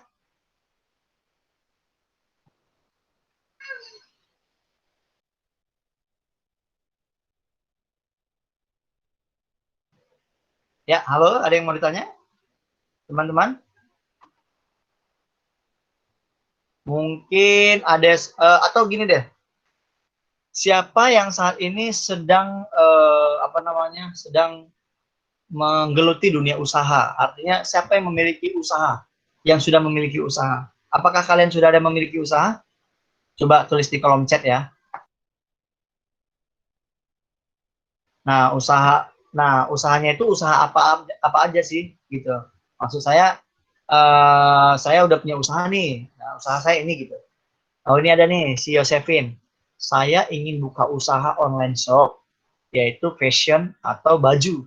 Tapi dari mana saja saya bisa tahu ya informasi dari tangan pertama? Oh, ini sebenarnya sangat mudah ya. Gini saja, tips dari saya adalah buat Yosefin, kamu bisa searching situs resminya. Artinya gini, kamu mau fashion apa? Misalnya baju ya, baju merek apa nih, brandnya apa? Misalnya kalau laki-laki itu mereknya Alisan ya, Alisan atau merek apa ya? Merek Cool kali ya. Alisan deh, Alisan yang paling umum. Merek Alisan bajunya, fashion ya. Nah, kebetulan nih, saya mau ngambil banyak atau mau restock gitu ya. Nah, saya juga mau itu dari tangan pertama. Artinya gini, kita pengen dapat dari si distributor pertamanya gitu ya. Enggak dari penampung distributor ya. Nah, tapi kita langsung ke distributor pertamanya, dari tangan pertama. Nah, itu bisa kita langsung searching aja di internet ya. Kita searching di internet. Kenapa saya bilang harus searching di internet? Karena di internet itu kan sudah diberlakukan yang namanya beberapa aturan main dari hukum ITE ya. Jadi tidak boleh ada pemalsuan ya. Karena setiap website itu pasti di ACC ketika dia tidak ada syarat untuk melakukan penipuan. Jadi saya rasa carilah situs yang resmi. Misalnya Alisan ya. Jadi kalian bisa searching di internet, kemudian pastikan dia benar apa tidak. Setelah itu kalian telepon. Artinya gini, untuk memastikan itu benar apa tidak, bisa kalian pastikan dengan telepon atau melalui email. Nah, kalau email mungkin kadang-kadang agak lama responnya ya. Kalau telepon kan bisa cepat diangkat sama call center. Nah, tanya apakah ini distributor tangan pertama apa tidak. Kemudian setelah ditanya, saya mau mengadakan apa namanya online shop, tapi saya mau jual lagi. Kira-kira persyaratannya apa saja. Kemudian paling banyak berapa yang bisa saya restock. Nah, seperti itu. Dan jenis-jenisnya apa saja. Nah, mungkin itu yang bisa diusahakan. Nah, kalau menurut saya sih seperti itu. Jadi nanti Yosepin bisa langsung apa aja ya, langsung ngecek aja linknya, kemudian bisa langsung lobby lah di sana. Ya, artinya kalian bisa langsung tanya di sana apakah ini tangan pertama tidak. Kalau misalnya ada teman yang nawarin misalnya, oh ya udah nih, aku punya teman, jadi nanti dari dia nih harganya bisa nego nih. Nah, ternyata sudah dinego itu tersebut, dia sudah dapat untung sebenarnya. Nah, seperti itu. Nah, di sini ada lagi nih pertanyaan, cara dapat websitenya gimana Pak? Sebenarnya gini, kalau misalnya kita mau cari apa tadi, apa situs resminya gitu ya, situs resminya bisa saja dengan cara seperti ini. Sebentar, saya coba share screen ya. Misalnya gini, di Google saya cari misalnya alisan, meja alisan atau batik gitu ya, alisan store. Nah, di sini dia kan ada satu dua banyak toko ya, bukan toko ini yang dicari ya, tapi dia situs resminya. Ini ada Shopee. Ini baru pertama kali saya buka nih ya. Saya juga belum tahu nih ada apa enggak. Nah, ini banyak sekali. Saya searching lagi. City World. Sebentar ya. Oh, gini deh.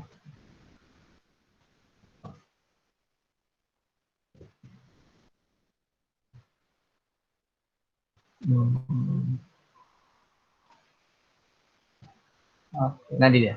alisan.co.id. Nah, kalau ini dia pakai apa namanya? Pakai SEO ya, tidak memakai iklan. Kita klik. Setelah kita klik nanti di sini kan ada kontak us ya. Artinya kita bisa mengontak mereka ya. Subscribe, misalnya subscribe, kemudian di sini ada. Ini saya kalau mau lihat-lihat apa namanya?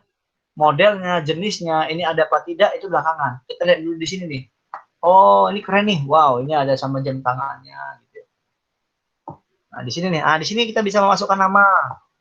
Nah, untuk mengkoneksikannya ke mereka kita masukkan nama. Di sini ada about us. Kita baca saja.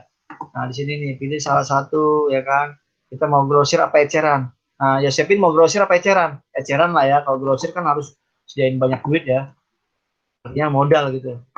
Nah, misalnya gini nih, saya mau ini nih. Ini saya coba beneran pesan deh. Saya juga mau soalnya bentar ya. 3946 3649 sit up. Nanti dia akan menawarkan produk-produk alisan ke email saya. Nah, dengan cara seperti ini, inilah termasuk dengan namanya email marketing.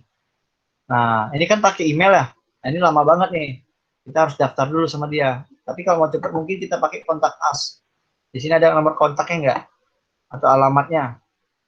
Di sini, oh dia tidak mencantumkan alamat. Berarti hanya menggunakan ini saja, email.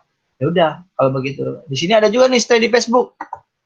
Nah, kita masuk ke Facebook kita, ya kan? Kita masuk ke Facebooknya dia, lalu kita kontak mereka melalui Messenger atau tanya langsung di websitenya, di Facebooknya. Nah, ini salah satu contoh untuk mengecek yang dengan cepat ya. Nah, di sini kita bisa tanya nih, bisa ini enggak gitu, bisa apa gitu, terserah kita ya, mau eceran atau grosiran. Nah, seperti itu. Di sini kita bisa kontak mereka.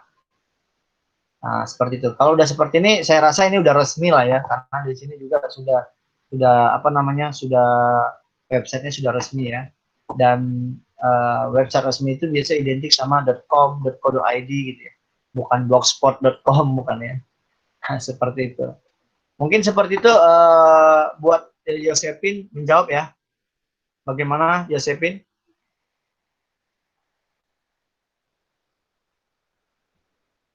Halo Yosepin, bagaimana? Oh ya, oke, baik, terima kasih Pak. Baik, kalau begitu saya beralih ke pertanyaan kedua, yaitu saya punya usaha rumahan, yaitu sate bandeng. Wow, ini enak juga nih sate bandeng nih.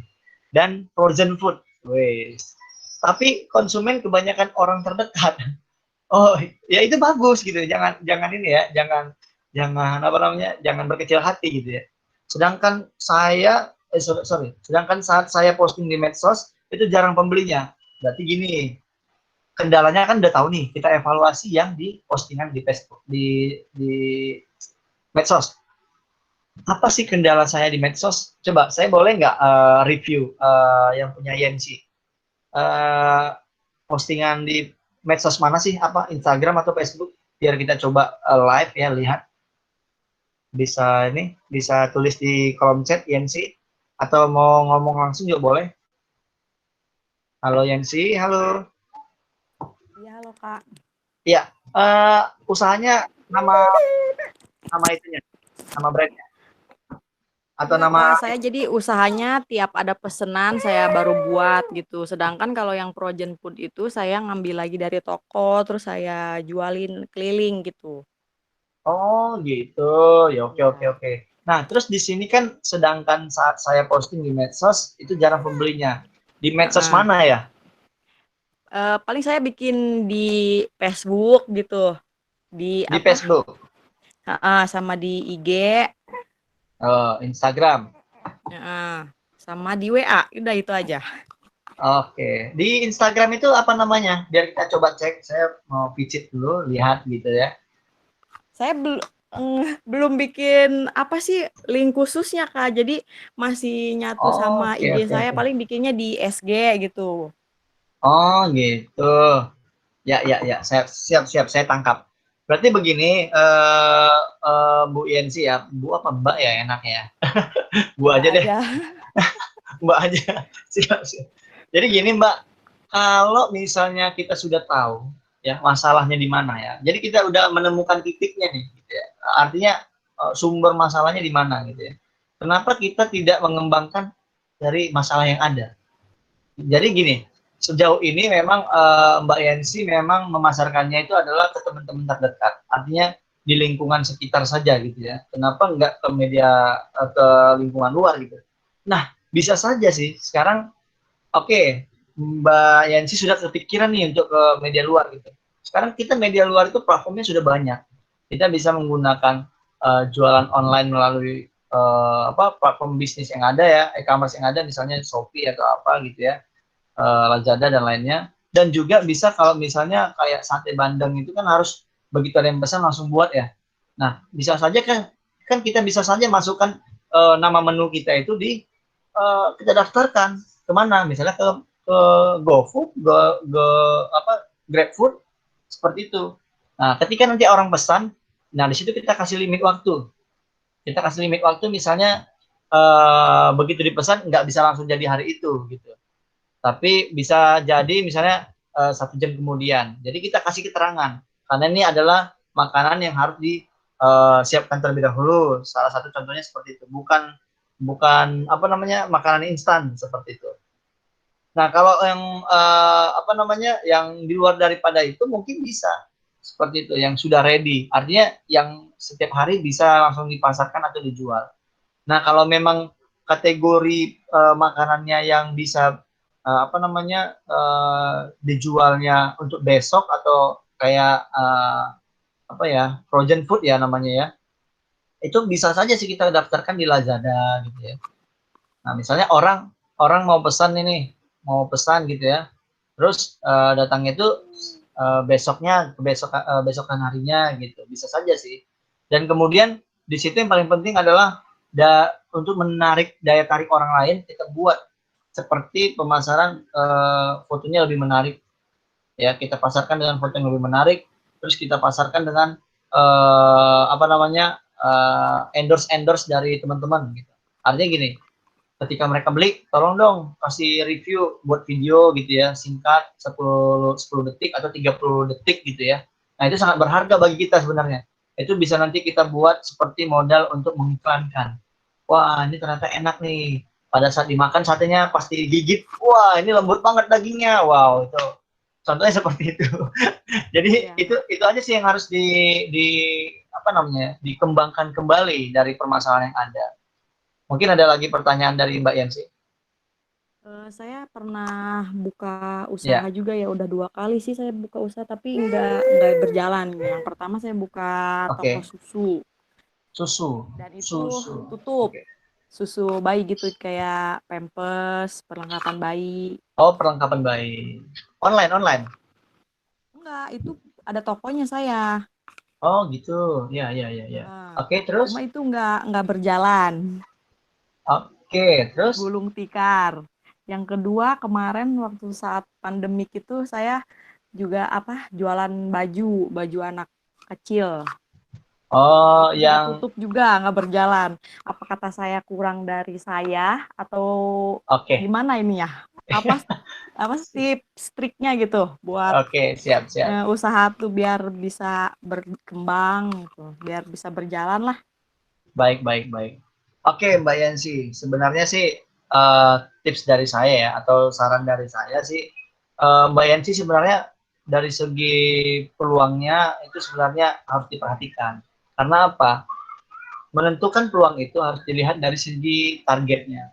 Kalau Mbak Yansi mau jual susu atau perlengkapan bayi, ada tokonya, pastikan toko tersebut di tempat yang ramai dikunjungi atau yang artinya yang banyak dikunjungi oleh halayak banyak seperti ibu-ibu seperti itu. Nah, kalau kita misalnya membuat sebuah toko yang di pinggir gang gitu ya, mungkin kan hanya terbatas, hanya orang yang lewat saja yang beli. Nah, kemudian setelah kita punya toko, ya kalau menurut saran saya sih, langsung saja dipasarkan di atau ya didaftarkan di yang namanya e-commerce yang ada seperti Lazada ataupun di Shopee ataupun yang di Tokopedia seperti itu. Karena ada juga bukan teman ya, saudara. Dia itu seorang PNS, ya. Kemudian dia kan nggak ada waktu sebenarnya untuk ngurusin bisnis gitu ya. Tapi karena dia kerjaan di PNS itu bisa sambil apa namanya megang laptop gitu, dia bisa sambil upload di sana. Nah, memang pekerjaannya memang nggak bisa ditinggalkan, tapi dia bisa sambil berbisnis sana. Dia malamnya pulang kerja, dia siapin dulu fotonya sampai di kantor, ya kan? Dia langsung upload saja. Nah, ketika dia upload, banyak orang melihat, banyak orang yang pesan, dia kan nggak butuh tenaga toko gitu atau tenaga orang lain untuk menjualkan itu. Dia hanya menunggu orang yang membeli gitu. Nah, ini sebenarnya udah di stok barang ini di rumahnya. Atau bisa jadi dia ngambil ke orang lain gitu. Dia nggak perlu stok, tapi dia seperti reseller saja gitu ya. Nah, lain hal kalau memang kita sudah punya toko. Kalau memang kita punya toko, artinya kita kan harus memikirkan biaya tokonya lagi dan lain sebagainya. Mungkin bisa dialihkan sih. Kalau menurut saya sih Mbak bisa dialihkan. Nanti kalau jualan susu ini bisa Mbak apa namanya apa dagangkan ulang, artinya gitu ya. Saran saya bisa didagangkan ulang, ya dimulai bisnis lagi di bidang perlengkapan bayi, tapi dengan catatan itu dimasukkan saja ke dalam sebuah yang namanya platform bisnis yang ada seperti e-commerce dari Shopee, Lazada, Tokopedia. Itu hanya bermodalkan satu waktunya saja. Mbak Yensi harus siap di segi waktu untuk menerima apa pertanyaan, kemudian menjawab, kemudian bersedia juga untuk mengupload foto gitu. Jadi ada barang nih, fotoin aja yang bagus. Kalau mau fotonya lebih bagus lagi, tinggal searching aja di internet merek yang sama, terus cari foto yang berkualitasnya bagus. Jadi nggak pecah gitu. Itu kita upload. Jadi itu sebagai daya tarik buat orang. Nah itu sebenarnya sih simple saja sih.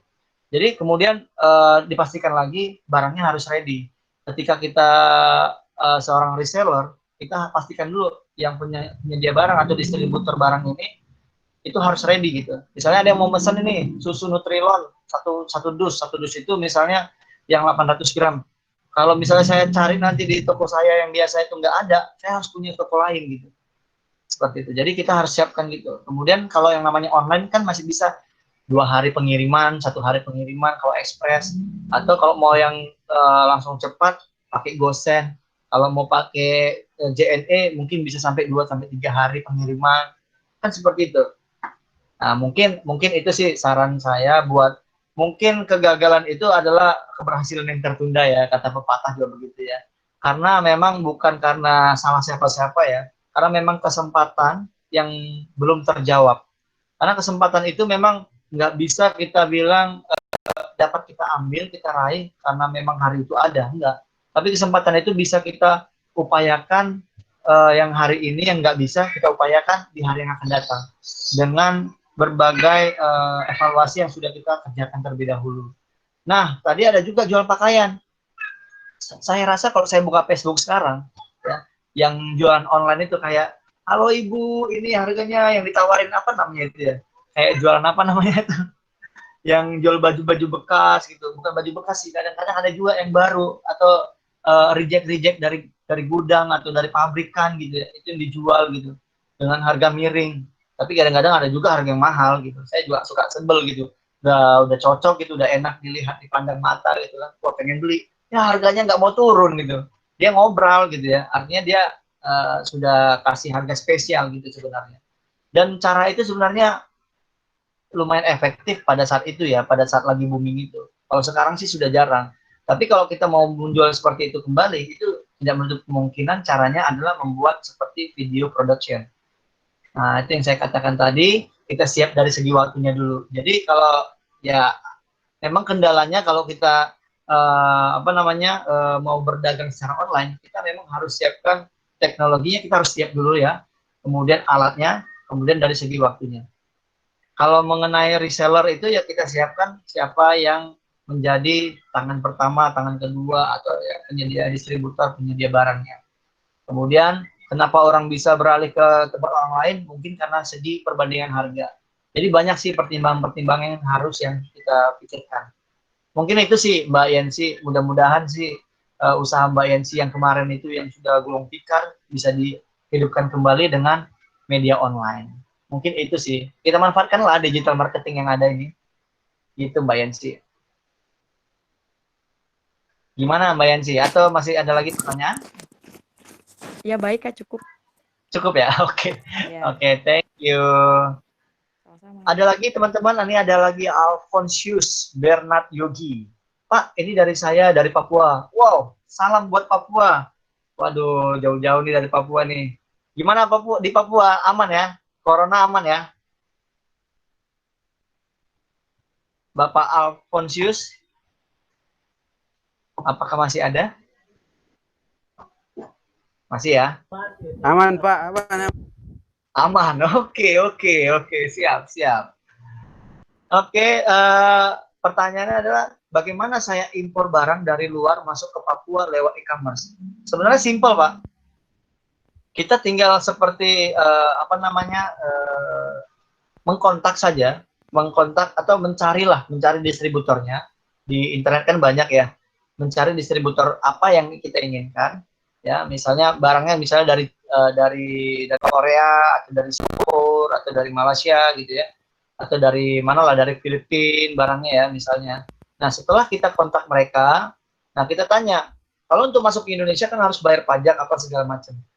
Jangan sampai kita sudah pesan baru di luar daripada itu baru dibayar. Nah, yang paling pertama adalah bagaimana cara kita bisa mengimpor barang tersebut.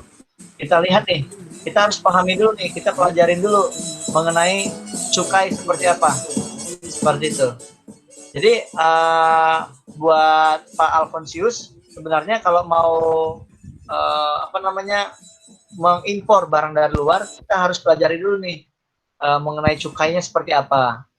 Nah, kalau memang ada benefit dari sana, profit dari sana, boleh kita jalankan itu. Nah, seperti itu. Kalau misalnya kayak jualan apa ya, dibilangnya alat-alat ya untuk di dunia IT misalnya, komputer, laptop gitu, impor barang dari luar gitu ya. Atau sepatu, impor barang dari luar, sepatu Nike Jordan gitu ya kan. Nah, itu begitu sampai di Indonesia, jangan pula dikenakan pajak lagi. Jadi kita harus pelajarin dulu. Sebenarnya kalau kita mau ngimpor barang itu sebenarnya dari mana aja bisa, Pak. dari mana aja bisa. Mau itu dari luar negeri, mau dari dalam negeri bisa saja. Jadi kalau mau kita mau impor keluar, kita mau ekspor keluar juga boleh, kita mau impor dari luar ke dalam juga boleh. Nah, sekarang kalau kita mau lewat e-commerce, kita harus apa namanya? Perhatikan betul apakah ini benar-benar tidak penipuan atau tidak, ya, penipuan apa tidak. Karena kalau dari luar itu kadang-kadang suka, apalagi sekarang itu mindset di pikiran orang banyak, di mindset orang pikiran banyak, gini ya, orang kalau dari luar itu selalu banyak orang yang bilang barangnya BM, arti BM itu adalah black market ya, black market. Nah di sana kata orang, sebentar ya, di sana kata orang barang BM itu adalah barang yang bekas reject dari pabrikan atau barang yang tidak ada cukainya di Indonesia atau namanya ilegal gitu ya.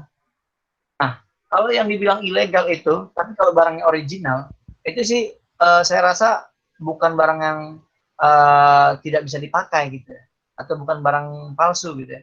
Tapi bagaimana kita membuat itu barang menjadi legal. Nah, caranya adalah yang di luar sana usaha sudah mendaftarkan di dalam sebuah e-commerce. Artinya kita tinggal beli melalui e-commerce. Jadi Pak Alfonsius kalau mau memesan barang dari luar, barang ini kan kita bisa lihat ya spesifikasinya dari luar, dari misalnya dari Singapura gitu ya. Mau masuk ke Indonesia, itu artinya dia sudah siap dari segi pembiayaan. Si penjual sana sudah siap dari segi pembiayaan. Kita tinggal beli, kemudian tinggal kita pasarkan kembali. Nah, kalau kita mau lewat e-commerce ya kita tinggal pesan saja sih. Sangat mudah ya sebenarnya. Jadi kita nggak perlu capek-capek lagi harus ke bagian apa namanya cukai untuk ngimpor. Pak, bagaimana nih ngimpor barang nih dengan jumlah sekian banyak dari luar? Ya udah kamu harus lewat laut aja. Setelah lewat laut kamu harus bayar cukainya sekian. Nanti sampai di apa pelabuhan kamu tinggal kasih surat ini, urus surat ini. Nah kan kalau itu kan ribet ya. Kalau kita belanja lewat e-commerce itu nggak perlu kita urusin lagi karena si penjual, si yang distributor tadi udah ngurus semuanya. Jadi kita tinggal pesan saja. Nah seperti itu. Mungkin Pak Alfonsius ada lagi yang mau ditanya atau kurang jelaskah jawaban dari saya? Atau masih ada yang mau ditanya gitu? Bagaimana Pak Alfonsius jauh-jauh nih dari Papua nih?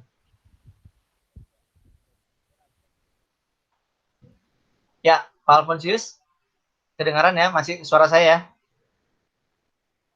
Oke, teman-teman lain ada lagi yang mau bertanya? Sembari dijawab sama Pak Alfonsius ya.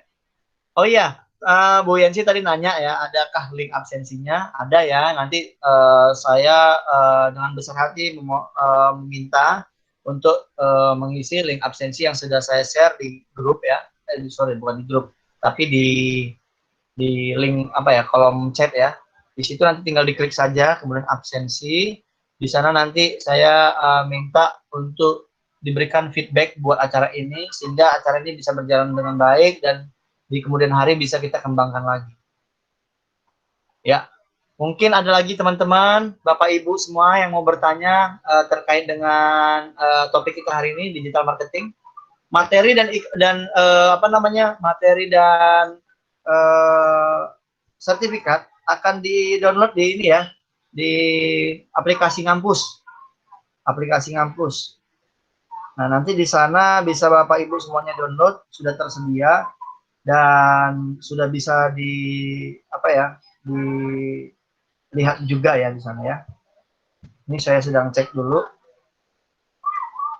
Nah, ini sudah ada dan sudah ready, tinggal dilakukan absensi saja. Oke, ya Bapak Ibu ada lagi yang mau bertanya sebelum kita akhiri mungkin ya.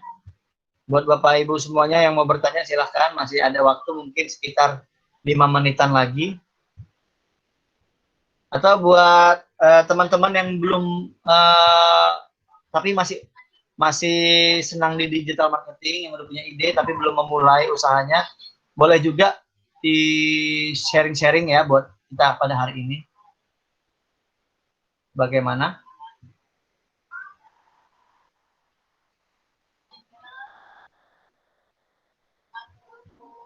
Ya, Ada yang mau ditanya? Di sini di grup, sorry. Yosepin lagi, oke. Bagaimana cara agar saya percaya diri untuk buka usaha? Nah, yang tadi, sebenarnya gini, cara menghilangkan rasa ketidakpedean dalam kita membangun sebuah usaha adalah kita menghilangkan rasa takut.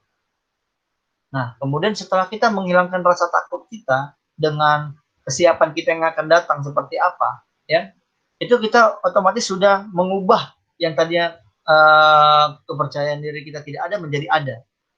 Seperti itu. Karena apa? Karena yang paling utama adalah ketika kita membuka usaha, kita harus memberanikan diri sebenarnya.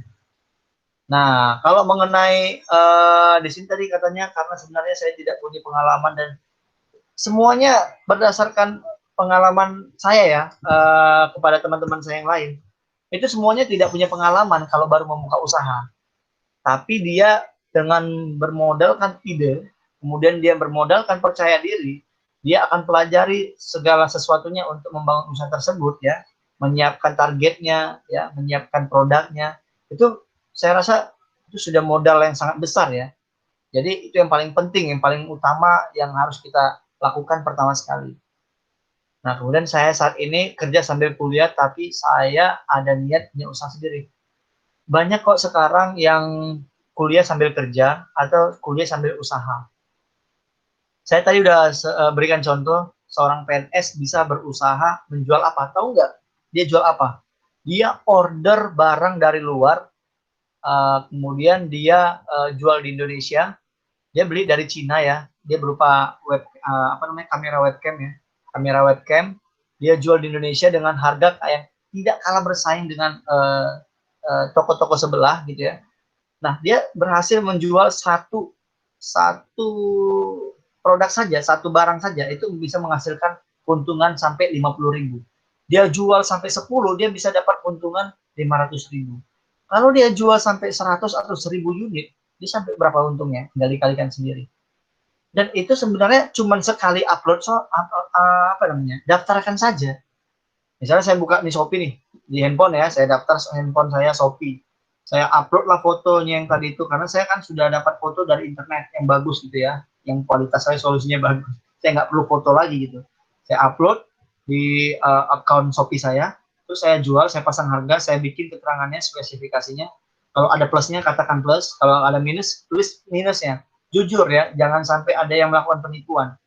Setelah kita lakukan seperti itu, maka kita save dengan kita berikan email dan nomor kontak kita, karena mereka akan tanya jawab di sana.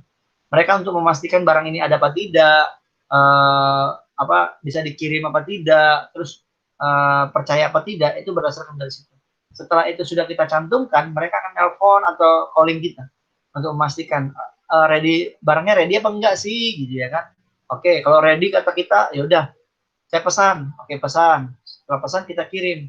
Nah, bagaimana cara mengirimkannya? Bisa melalui pakai GoSend, Gojek ya, GoExpress, pakai JNE, pakai ya kantor pos dan lain sebagainya lah, media-media jasa logistik.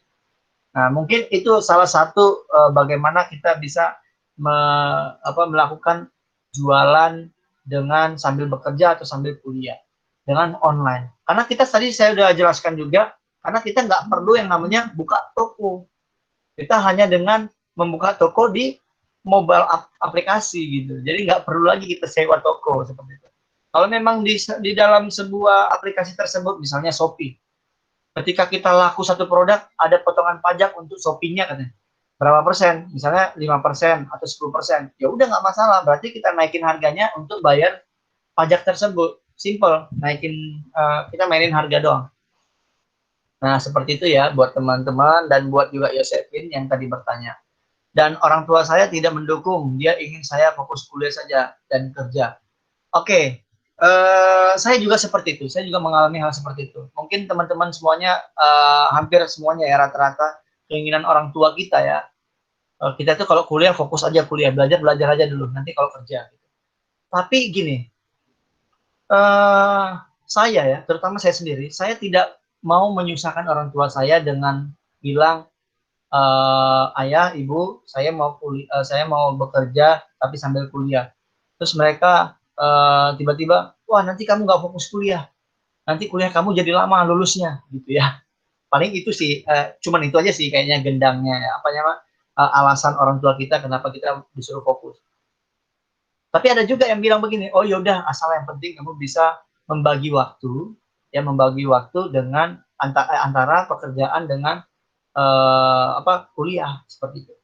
Nah, zaman sekarang kan perkuliahan banyak sekali yang mengasumsikan bahwasanya boleh kuliah sambil kerja. Artinya gini, sebuah perguruan tinggi itu pasti menerima orang yang bekerja sambil mau kuliah. Itu pasti diterima. Karena apa? Itu sangat relevan sebenarnya. Ketika dia mempelajari suatu ilmu dan dia mengeksplornya ke dalam sebuah pekerjaannya, ya, sebuah usahanya, itu sebenarnya langsung ke dunia nyata prakteknya. Itu dari segi akademisi, ya.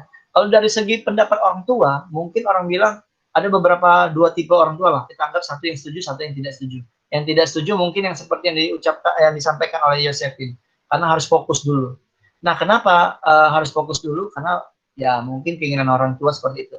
Tapi kita bisa menjelaskan bahwasanya pekerjaan ini sudah relevan dengan perkuliahan saya. Ketika saya nanti lulus kuliah pun pekerjaan saya ini tidak menghambat kuliah saya ini gitu. Jadi kalau memang kuliah saya ini sedang saya tekunkan, pekerjaan saya ini sebagai pendukung perkuliahan saya. Mungkin itu salah satu alasan yang bisa kita jelaskan kepada orang tua yang tidak mendukung. Nah, kalau orang tua yang mendukung, lain hal lagi ya. Malah kita bilang sama orang tua kita, ayah, ibu, saya kerja untuk dapat menambah wawasan saya dan juga mengembangkan ilmu yang saya miliki selama perkuliahan. Kemudian saya juga mendapatkan hasil dari sana dan saya juga bisa bantu orang tua saya untuk menutupi uang kuliah yang dibayar orang tua saya, kadang-kadang seperti itu. Nah, mungkin itu ada hal-hal yang positif. Tapi saran saya memang hal-hal yang positif lah yang harus kita pikirkan. Jangan kita sudah takut karena orang tua saya tidak mengizinkan seperti itu. Nah, orang tua juga kan tidak mengizinkan kalau kita bekerja, misalnya, wah dia udah kuliah capek dari pagi sampai sore gitu ya, terus dia malamnya kerja gitu, waktu istirahat nggak ada, malah dia akan sakit badannya. Nah, zaman sekarang nggak hal seperti itu yang kita pikirkan atau yang kita sampaikan kepada orang tua. Oke, Bapak, Ibu, Ayah, Ibu, saya kerja dari pagi sampai sore. Tapi saya saya kuliah dari pagi sampai sore, kuliah ya. Tapi saya bekerjanya melalui online, menggunakan digital marketing yang ada. Kemarin saya udah belajar digital marketing loh. Saya dapat pelajaran begini, begini, begini. Saya disuruhnya langkah-langkahnya harus daftar dulu. Tapi saya harus punya produknya apa, kemudian saya harus siapkan produknya seperti apa. Saya harus memiliki yang namanya handphone untuk dapat mengupload itu semua dan juga bisa berkomunikasi dengan orang banyak. Nah, itu adalah tips-tipsnya dari saya. Mungkin Yosefin bisa mempraktekkan hal yang terakhir tadi yang saya sampaikan. Dan juga teman-teman yang lain ya, mungkin mana tahu ada yang sedang menjalankan usaha ya, tapi dia sekarang lagi buka store gitu ya. Nah, ada rencana mau tutup, saya sarankan jangan tutup terburu-buru. Jadi beralih ke online saja. Jadi transformasi digital saja gitu ya. Seperti yang digayang-gayangkan dari teman-teman saya di Wantiknas, Dewan Teknologi Informasi dan Telekomunikasi Nasional. Mungkin itu yang bisa saya sampaikan buat Yosefin dan teman-teman semuanya. Jika masih ada pertanyaan, masih boleh. Kalau misalnya ada yang mau bertanya, masih boleh. Ya, silahkan ada lagi mau bertanya. Sambilan ya, absensinya juga diisi ya. Tolong diisi biar tim saya nanti dari Krisindo bisa langsung menerbitkan sertifikat dan itunya materinya ya.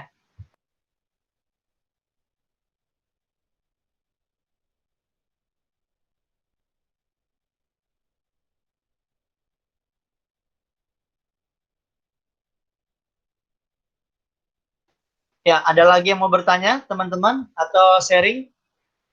Jangan malu-malu ya. Sayang banget nih waktunya masih masih saya longgarkan lagi. Mudah-mudahan masih bisa kita diskusi.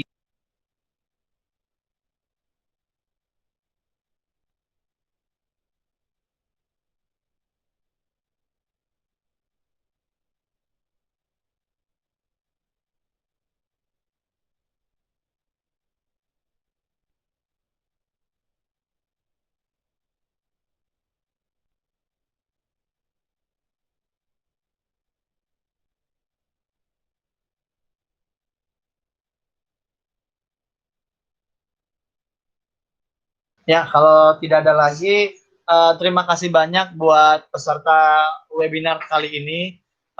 Saya sangat antusias ya, mulai dari ya seluruh Indonesia ya, artinya ada yang dari Papua juga tadi ya. Mudah-mudahan informasi yang saya berikan ini, mudah-mudahan informasi yang saya berikan ini bermanfaat bagi kita semua, dan saya berharap teman-teman semuanya bisa sukses ya usahanya, bisa berjalan dengan lancar usahanya, dan bisa juga berkembang usahanya ya. Semoga usaha anak bangsa ya, Indonesia bisa berkembang dan bisa terkenal ya, artinya bisa sukses di mancanegara, artinya di kalangan internasional. Mudah-mudahan sih teman-teman semuanya diberikan kesehatan ya, dalam setiap apapun, selalu dimudahkan rezekinya. Mungkin itu saja kata penutup dari saya. Terima kasih banyak buat hari ini, dan saya mohon izin untuk semuanya menyalakan video. Saya mau lakukan share, saya mau lakukan foto dulu, foto bersama. Teman-teman semuanya mohon menyalakan videonya.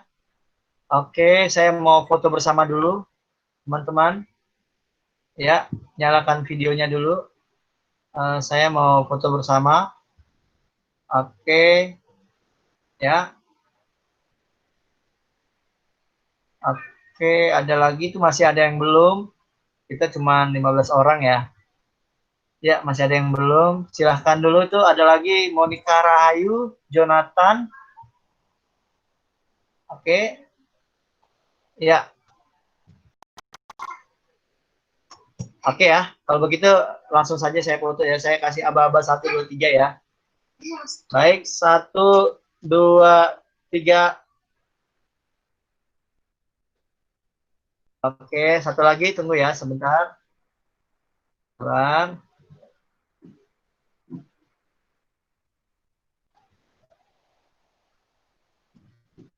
Ya, satu lagi, sekali lagi. Ya, 1 2 3. Oke. Terima kasih banyak buat hari ini, buat satu persatu ya, saya sebutin aja lah ya, satu persatu ya. Buat Alfonsius dari Papua, buat Anas dari Banyuwangi, buat Arsya, waduh tadi saya lupa ya dari mana-mana dia, dari Farida, Gilang, Ardika, Jonathan, Noval, Monica, kemudian Muhammad Rofiki Desma, Natali, Prima, Yensi, dan Yosefin. Terima kasih banyak buat waktunya hari ini, dan terima kasih buat sharing-sharing buat hari ini, dan semoga kita bisa kembali bertemu di acara-acara atau event-event webinar berikutnya di Krisindo. Tetap diikuti, tetap dilihat di Instagramnya Krisindo, event-event berikutnya nanti kami akan share di sana, dan semoga apa yang menjadi sharing kita hari ini bisa bermanfaat dan bisa menjadikan berkah buat kita ya. Sekali lagi saya mohon maaf, saya ada 1-2 kata ya, sepatah 2 kata yang salah dalam pengucapan maupun penyampaian, dan ada menyinggung teman-teman, mohon maaf, dan semoga apa yang saya sampaikan ini bisa terwujud dan bisa membuat kita semakin sukses ya untuk kedepannya. Terima kasih semuanya, salam sehat, salam Krisindo semuanya. Ya, terima kasih. Terima kasih. Terima kasih banyak, kasih. Pak. Terima kasih. Terima kasih. Terima kasih. Ya, terima kasih. Ya, ya, sama-sama.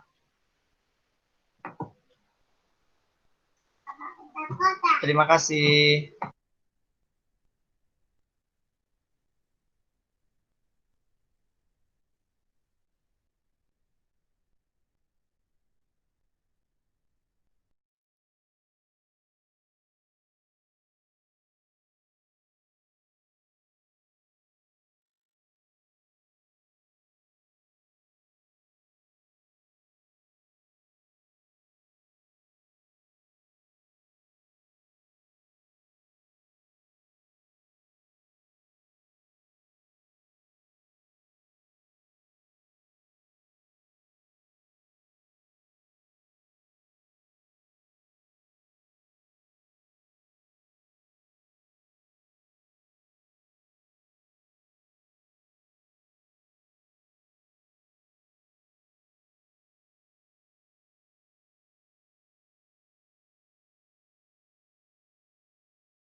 Terima kasih semuanya.